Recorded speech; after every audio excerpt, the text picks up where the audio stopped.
So welcome everyone. Today is all about future forecasting. So we are going to take a very fictional look at the next 100 years. And then you're going to do some forecasting as well. So without further ado, here we go. This is based off an initial 2015 presentation I gave at the U of A Centennial presentation, and it's just evolved every time I give it. So hello, and welcome to our 100-year Centennial celebration. My name is Dr. Shawna Pandya, and it is my pleasure to be celebrating the past 100 years with you tonight.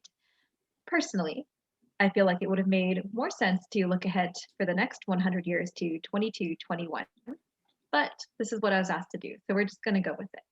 In the spirit of the night, I have dressed in 2021 regalia to take us back.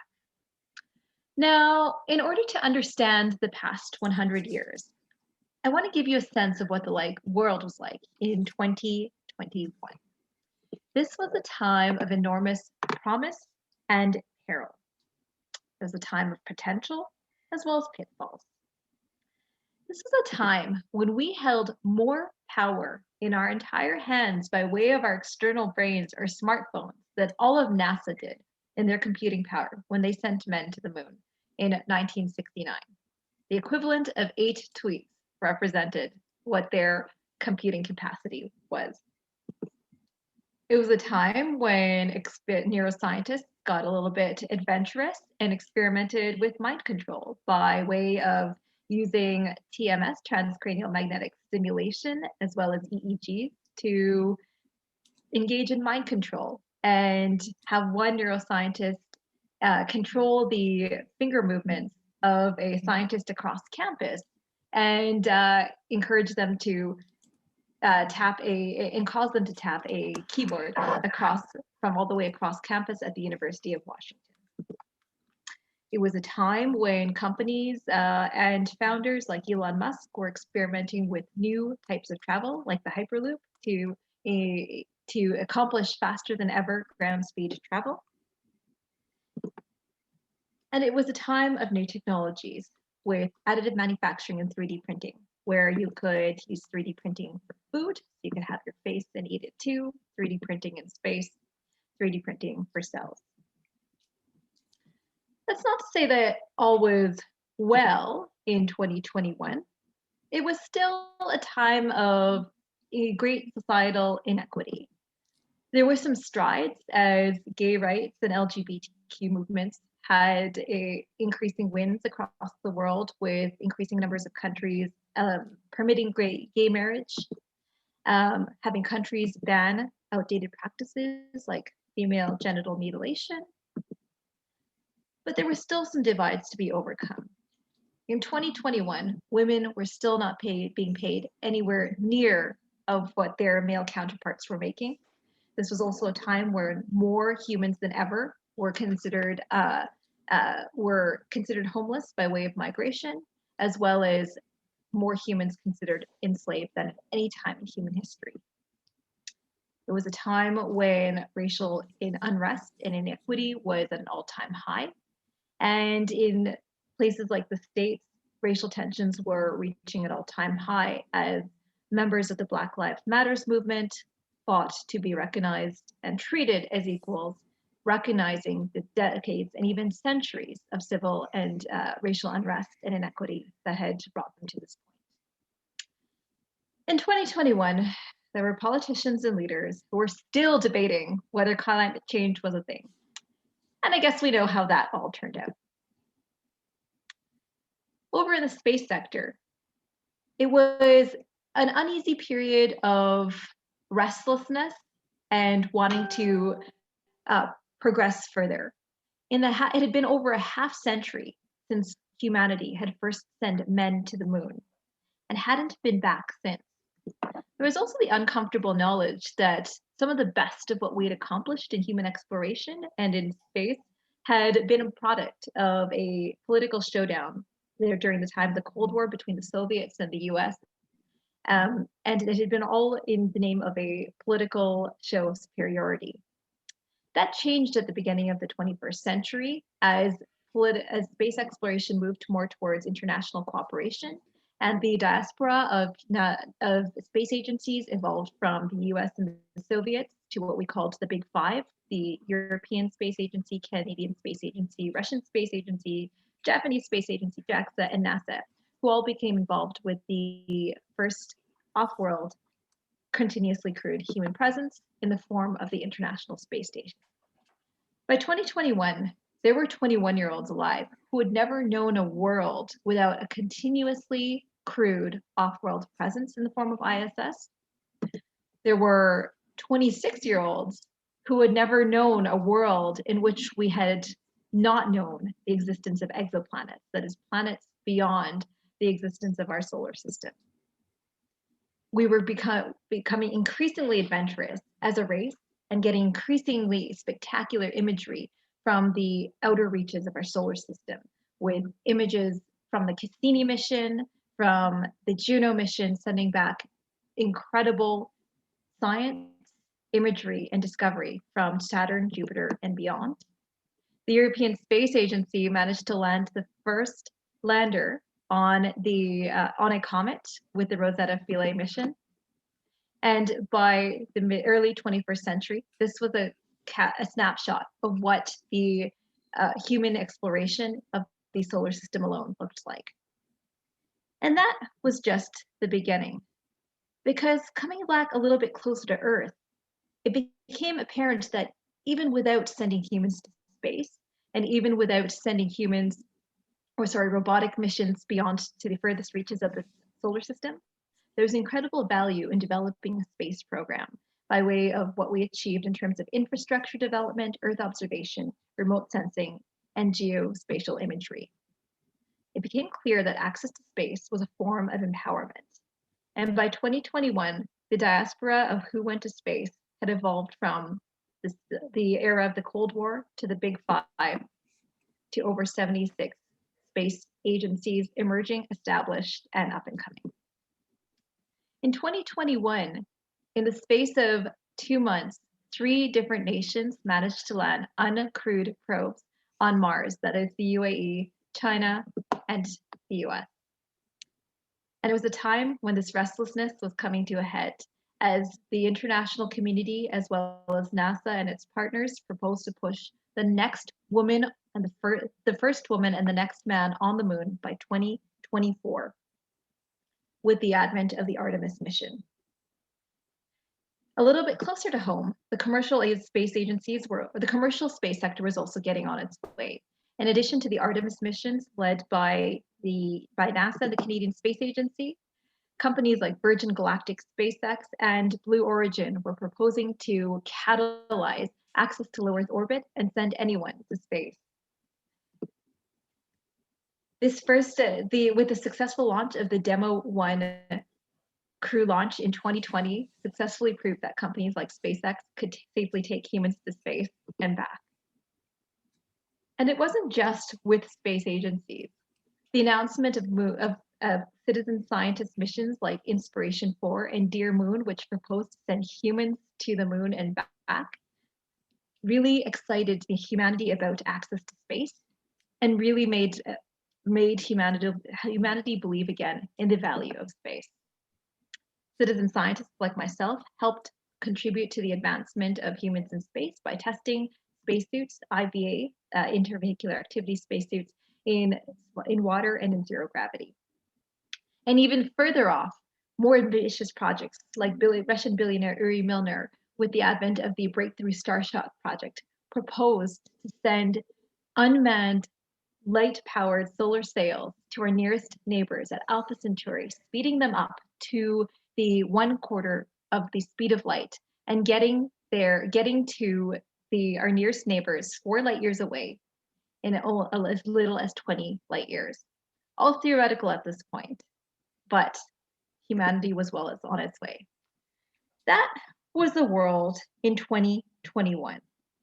And then things got weird.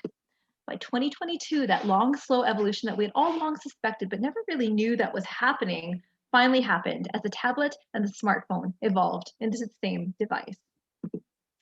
And then things escalated. In 2022, one unhinged politician made an unfortunate remark about another unhinged politician's mother on Twitter, and both of them being heads of states of warring nations, caused the start of the Third World War. Being kept on edge by lessons learned from the First and Second World Wars, humanity engaged in this continuing pattern of escalation détente. And over those 2 years between 2022 and 2024, the Third World War was fought on the next great space frontier. That means that the night sky was lit up as the next World War was fought in space, led by the US Space Force, as well as new military branches in space by warring hostile nations. And every night, the stars were blotted out by these gargantuan spaceships that threatened to edge closer and closer, annihilating each other and bringing that war back to Earth, only to back down again. And then finally, the Canadians had enough. And in 2024, they got all of the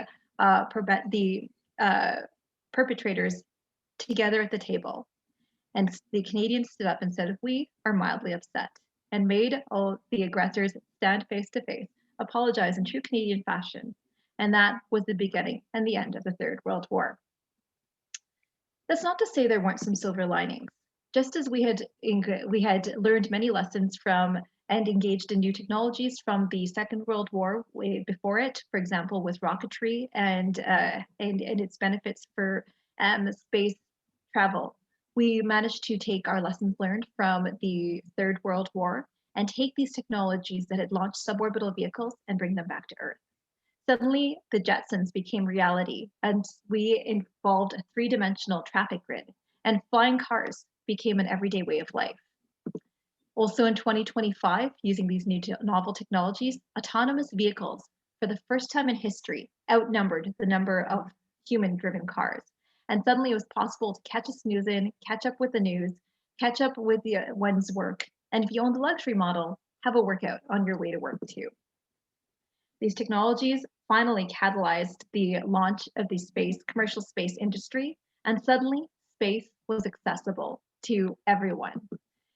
In 2027, this meant that the first commercial space hotel came into fruition, and Hollywood managed to shoot its first movie as space suddenly became not just for scientists, entrepreneurs, and pilots, but for actors and artists as well.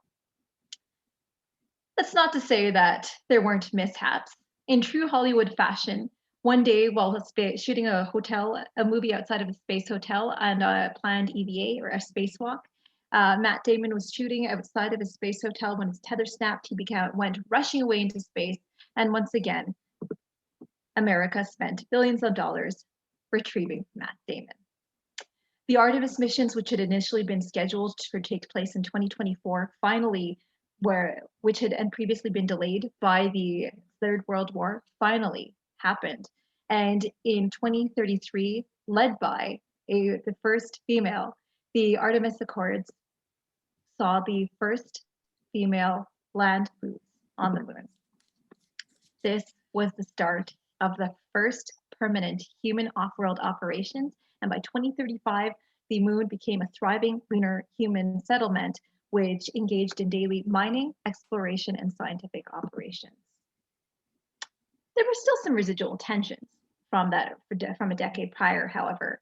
In 2036, famous science fiction author Arthur C. Clarke's prediction from his 2001 Space Odyssey series came into reality when the Chinese space station, quietly sitting in orbit around Earth, suddenly took off towards Mars one day, spurring the next space race. But what happened next was a tribute to humanity, because when the Chinese space station became stranded in orbit due to the failure of a booster, humanity mounted a rescue mission, the likes of which had never been seen before. And led by Africa, Europe, Canada, and the USA, taikonauts, cosmonauts, and astronauts managed to go after the Chinese space station, and what they did next was a testament to the adventure of human spirit and the fortitude of the human mind. Because rather than coming back, they all proceeded together, arms linked, and together as one race, the astronauts of all of these countries put their first boots on the moon and the first words are on Mars, and the first words uttered were, "Together we achieve." By 2045, not only was humanity thriving on the moon, but the first permanent off-world settlement on Mars, including the first births and deliveries off Mars, had become a reality. This was the springboard and the catalyst to the stars and beyond, and by 2052, humanity had finally unlocked the precious metals which had previously thought and were finally proven to be sitting in the asteroid, and suddenly rare precious metals became the new aluminum. Which is not to say that things were perfect back on Earth. In 2054, that which scientists had long warned would happen but were not truly believed finally came to be. And in 2054, a full few decades ahead of schedule, the population of the Earth reached 10 billion, and climate change became untenable and unsupportable to human life. The ice caps melted, the polar bears drowned, and that spurred the beginning of the Fourth World War. I know, we said it would never happen again. We said that we'd learned our lesson, but suddenly, whereas platinum became the new aluminum, water and land space became the new platinum. And suddenly humanity was fighting for its very survival. But when faced, finally, a scientist stood up and said, "Listen, you didn't listen to us 50 years ago. You have to listen to us now. And we have to do what humanity does best in times of duress. We have to innovate. We have to collaborate." And suddenly, under the threat of extinction, humanity did exactly that. We had no space, so we made space. We built towers way up into the sky, and suddenly vertical farming, which had been a thought 3 decades earlier, became the only way to farm. With water now at a premium, that secret that we'd been struggling to unlock for decades prior became reality as we suddenly unlocked mass desalinization of our oceans. And where we had no fresh water, we made fresh water. And finally, humanity put its foot down, putting a global moratorium on the use of fossil fuels. And somehow we managed to get by using only plant-based solar, wind, hydroelectric, hydrokinetic, nuclear, and biofuel for power. Currency changed entirely by this point. I mean, it was all Bitcoin anyway since 2032, but suddenly the only ways to trade were based on human expertise, thought, and originality. Because of the limited space that we had, the world became extremely reliant on virtual, augmented reality, and holograms. Cafes, concerts, and books and physical objects became unicorns. And that's how 50 Shades of Grey wound up in the Louvre. We achieved in the space of 15 years, by pulling the undergraduate equivalent of an all-nighter, an amount of innovation that had previously would have taken centuries to achieve. And all it cost us was the world's panda bears, polar bears, giraffes, sharks, whales, and koala bears. I mean, the Fourth World War took the mosquitoes too. So there's that silver lining. Meanwhile, at the same time in medicine, we were achieving enormous strides. By 2035, HIV/AIDS was a distant memory of the past. Cancer followed suit in 2043. And in 2060, the common cold was finally cured. In 2063, the Nobel Prize was awarded to an obstetrician who finally made sure that all babies were only born between the hours of 9 and 5, and babies were finally born with instruction manuals. By 2071, medicine had evolved from a catch and cure type of profession to an augment and enhance type of profession. And because we were finally listening to the scientists, by the time the next major global pandemic rolled around in 2075, by a mixture of mass rapid scale immunization, social distancing, isolation, by quarantining for a total of 6 weeks, humanity managed to avoid the resurgence of COVID-75. By 2078, it was possible to go to your doctor, not just for medication or for preventative health, but for memory enhancement, Hulk strength, or super speed. Don't get me wrong, it was expensive.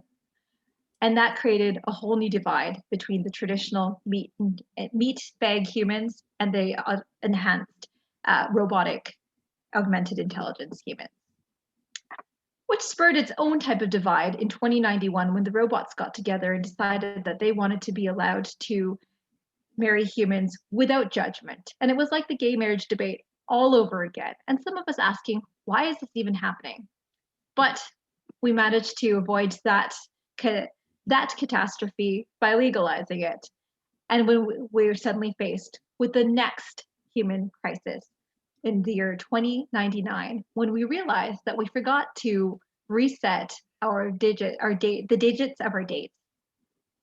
And suddenly we were wondering if all of humanity would have to shut down on New Year's Eve on 2029, reminiscing about what had happened a century earlier.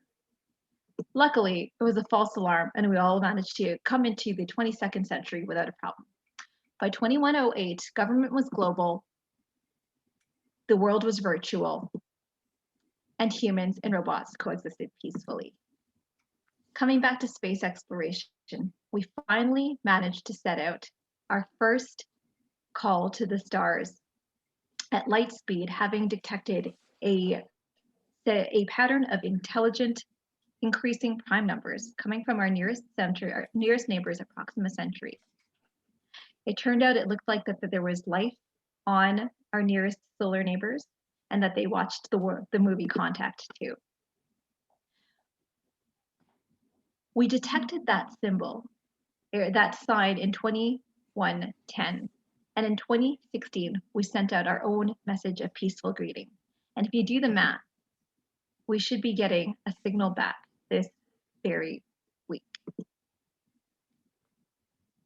Thank you for listening to my projection of the next 100 years. I always have a lot of fun with this. And so this was meant to get you thinking about what the next century is going to look like. And so for the rest of this class, in the hour that remains, we're going to split you up into groups again.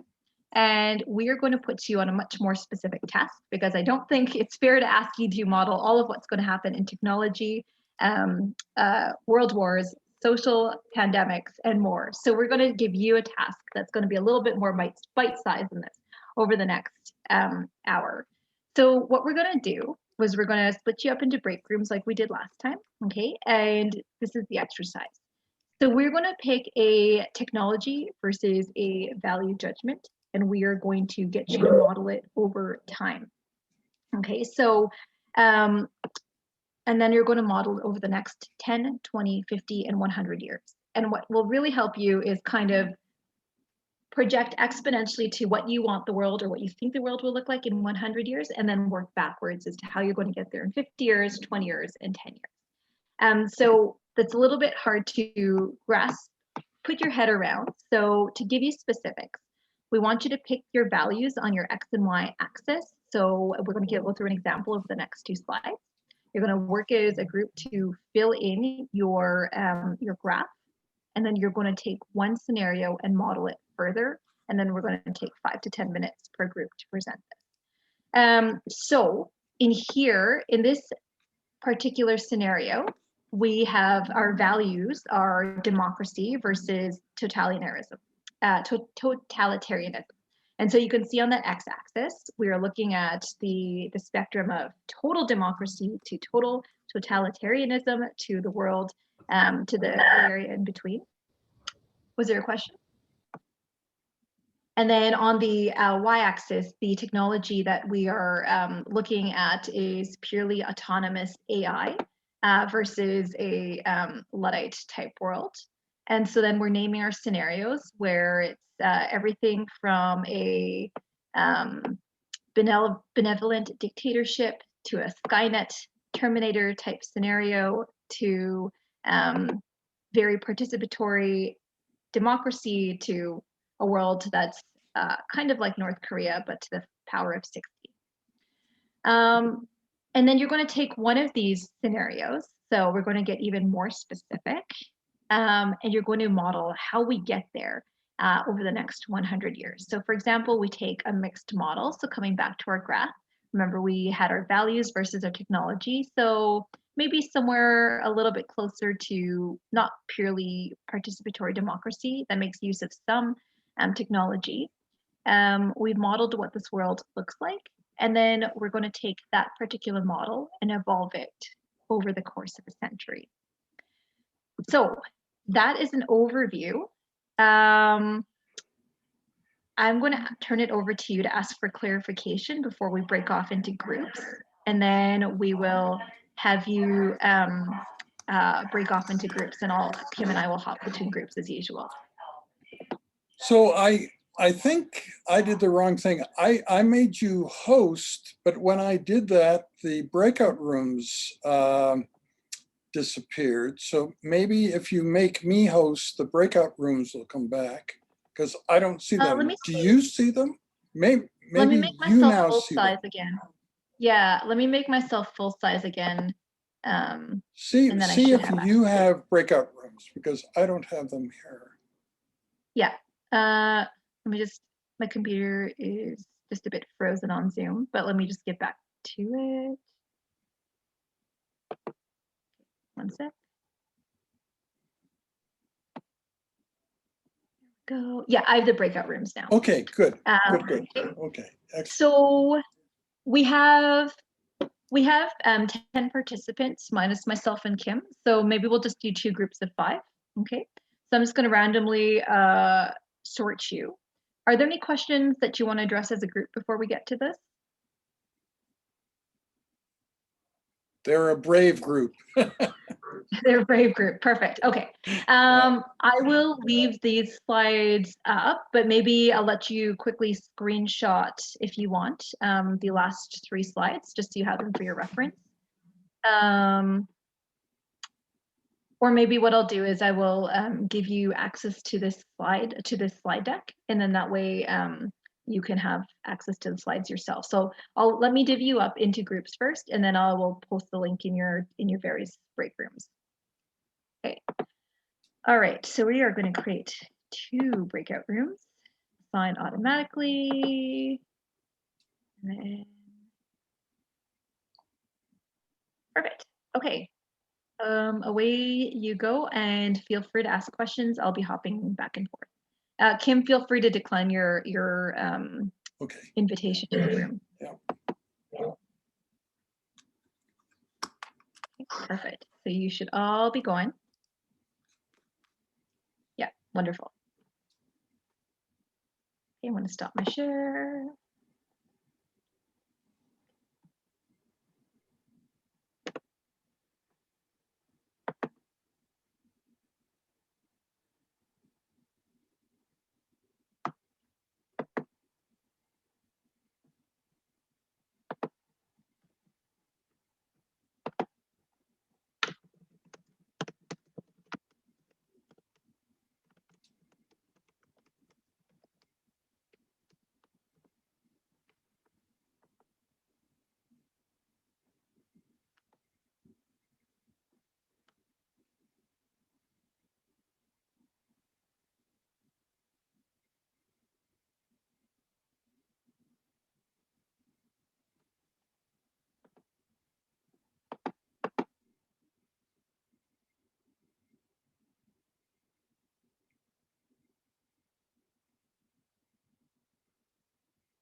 All right, so I think everyone should be back by now. We heard some really interesting discussions, saw some really interesting ways of collaborating. So well done. Really excited to see what each group came up with. I know that you were all working to the last minute, so I want to see where you ended up. So I would take about maybe 3 to 5 minutes to present your work, and then we can do a minute of questions and switch over to the other group. Who wants to go first?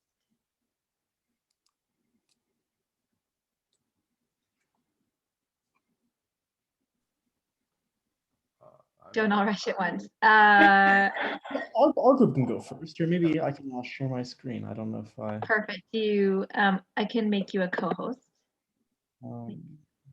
Here, I might be able to. Okay. There you go. You're now a co-host, so you can share your screen as needed. Oh darn! You know what? I'll have to restart my Zoom because it says my security preferences won't allow it. So maybe someone else from my group can. Sure, can do it. I can do it. Sure, we'll make you a co-host. There you go. All right.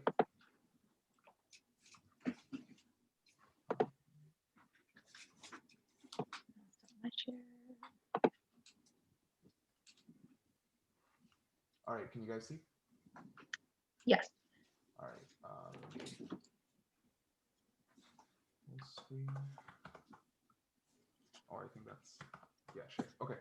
So we chose our axes to be like the happiness index and the demand for human labor.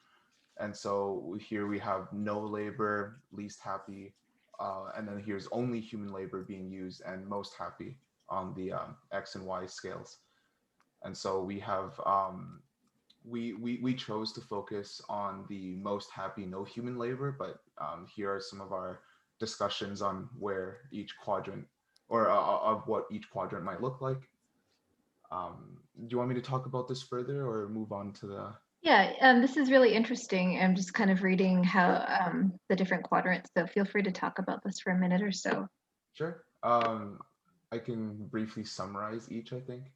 So we'll start with no human labor and least happy. No jobs, people struggle to find meaning. You know, the sense of purpose you gain from your job isn't there. And so if there's no demand for human labor, people aren't going to be very happy. So that's one scenario. Least happy, only human labor. I thought maybe this could be like a fallout of some catastrophic event that technology brought upon humanity, and so everyone's scared of it. Or, you know, there's no leisure time anymore, and you're only able to use what you have, and so the disparities between classes get worse, and healthcare becomes worse. Most happy, only human labor. It's like a primitivist kind of perspective where you reject technology and go back to the way nature intended, and people live like house elves, and you know the only satisfaction you need is from a job or what you contribute to your society. And then the one we chose to focus on is most happy, no human labor. So you have the most free time possible, you have the best health outcomes, and you know it'd be like a fully sustainable automated organic sanctuary for humanity to live and prosper. And so here's our timeline. So I think this is supposed to be in 10 years, but we think in 10 years we'll have the creation of universal basic income and a dramatic increase in energy renewability and efficiency. And in 20 years, health outcomes improve in absence of human labor, and so everyone lives a lot longer. And the model is embraced and people start to slowly accept that you don't have to work. And so in 50 years, a lot of stuff would be happening. Technology is far advanced enough to replace all human jobs. The extensive high quality and free social health care services are everywhere. So at free education, free healthcare, childcare would be supported, all of that.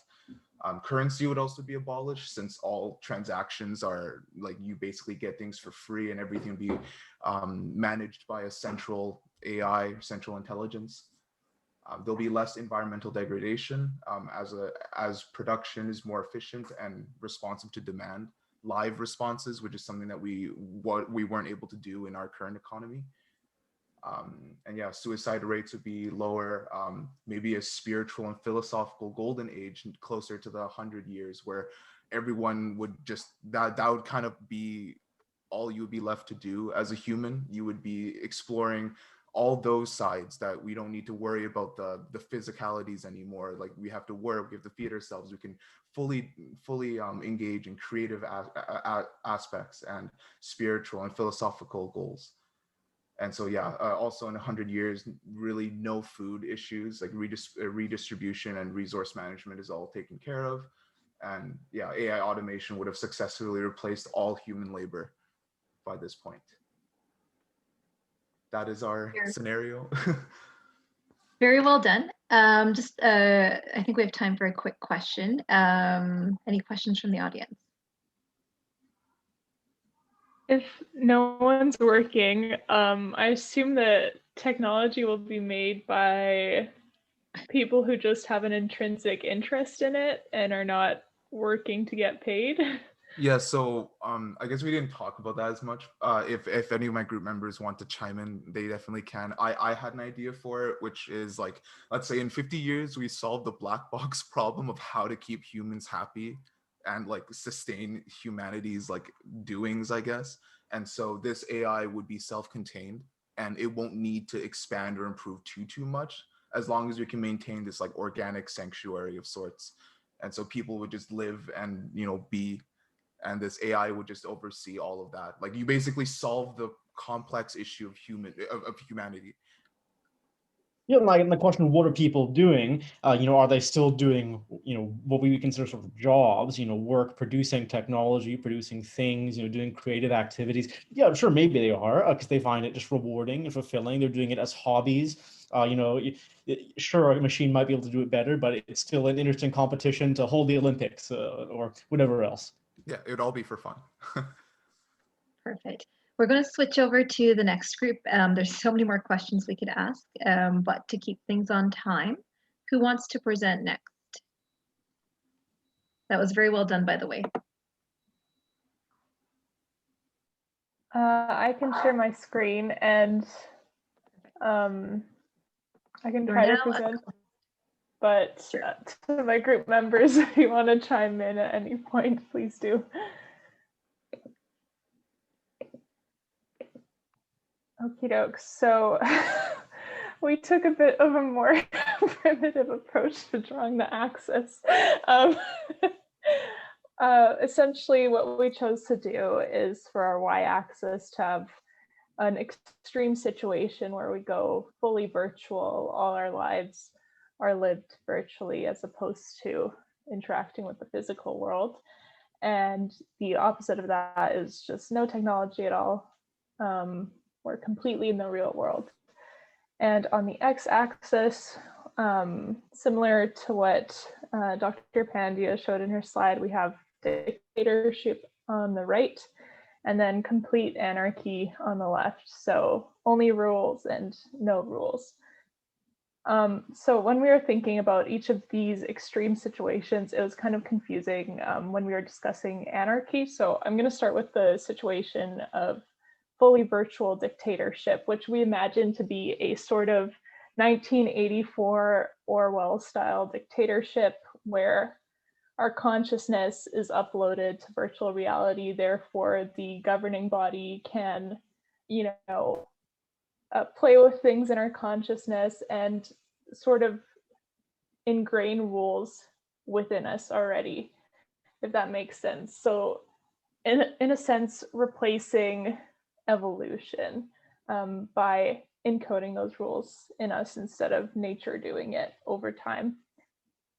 So conversely, if we have a dictatorship with no tech, we imagined a situation where, either people would just like completely reject technology because it wasn't going well, or there would be this massive disaster leaving us with, no technology and no means to make it left over. So we just sort of form these feudal/tribal societies controlled by, one really narcissistic person using only analog technology, since we can't eliminate all technology.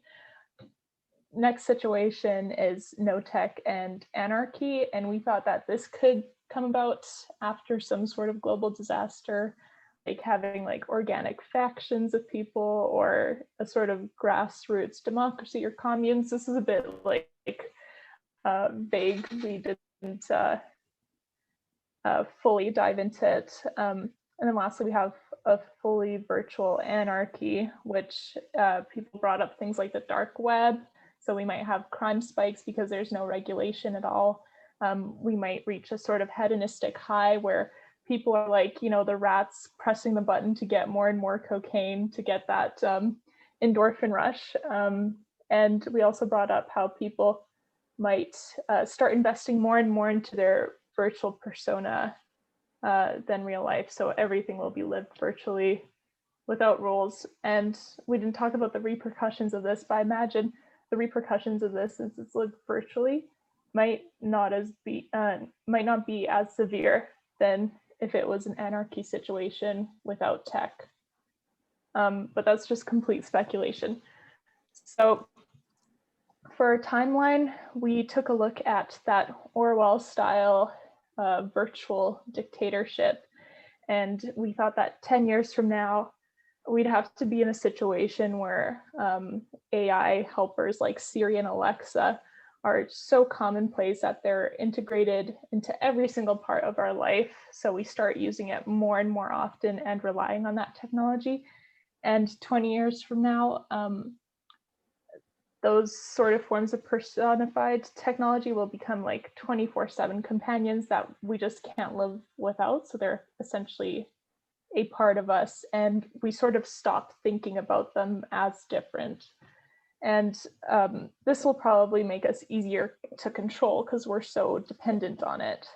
And then 50 years from now, probably there's going to be some revolutionary discovery that allows our consciousness to be uploaded to VR.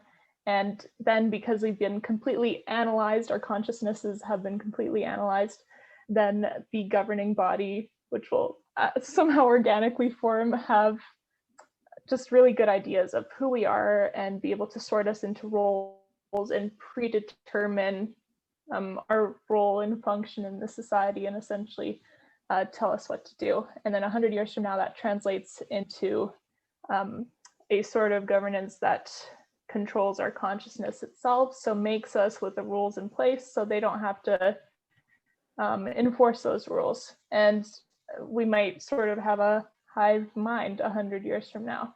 So that's less positive than the other presentation, but that's sort of what we had come up with in that time. Yeah, that was a little bit dark, but well done. So this is as it becomes clear, I think, in both groups, is that even if you, whether you model a positive outcome or a negative outcome, there's still opportunities. So for example, with the first group, my question was, even if you have this utopia where you're not forced to work, what about the banality and the meaninglessness of it all? Does that creep in? Does that become a consideration? And definitely I saw you address that on your other parts of your graph. And then similarly with this, do you, with the current groups modeling, do you foresee a human uprising against their robot overlords? What else can happen in this next 100 years with this forecast? I feel like because we projected that our consciousness itself.